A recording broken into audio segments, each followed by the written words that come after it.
Sudan Sudan Sudan ایک ایسا مسلمان ملک جہاں پہ پچھلے 3 دنوں کے اندر تقریباً 3000 مسلمانوں کو مار دیا، اور ان کا گناہ کیا کہ وہ اپنے بچوں کے لیے کھانے کی تلاش کرتے ہیں، اپنے بچوں کے کھانے کے لیے باہر نکلتے ہیں اور ان کو مار دیا جاتا ہے۔ اور یہ وہی وقت ہے جس کے بارے میں آپ صلی اللہ علیہ وسلم نے آج سے 1400 سال پہلے بتایا تھا۔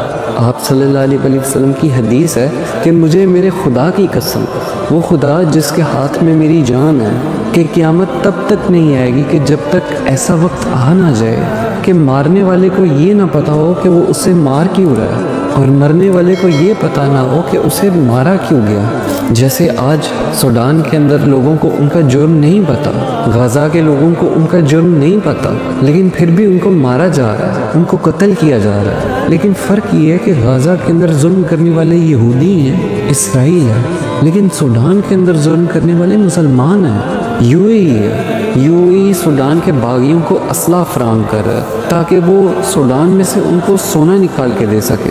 آر ایس ایف یہ چاہتی ہے کہ وہ سوڈان کے اوپر قبضہ کرے، وہیں پہ سوڈان کی آرمی بھی یہ چاہتی ہے کہ وہ سوڈان کے اوپر قبضہ کرے، سوڈان پر ان کی حکمرانی ہو۔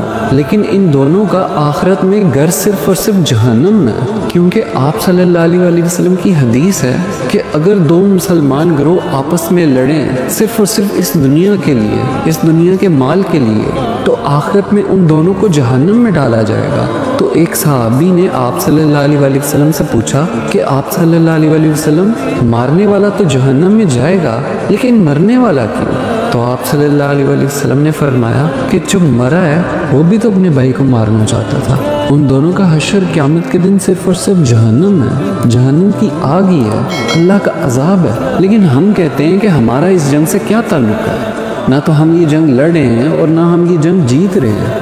ہم جیسے لوگوں کے لیے آپ صلی اللہ علیہ وسلم نے آج سے 1400 سال پہلے کہا تھا کہ اگر تم کسی ظالم کو ظلم کرتے ہوئے دیکھو اور اسے روکنے کی کوشش مت کرو تو آخرت کے دن اللہ کے ہاں تمہارے لیے ایک بہت بڑا دردناک عذاب ہے۔ تو ہم اپنی آواز بند نہیں کریں گے، ہم ظالم کے خلاف اپنی اس جد و جہد کو جاری رکھیں گے، ورنہ ہمارے لیے بھی اللہ کے ہاں ایک بہت دردناک عذاب ہے۔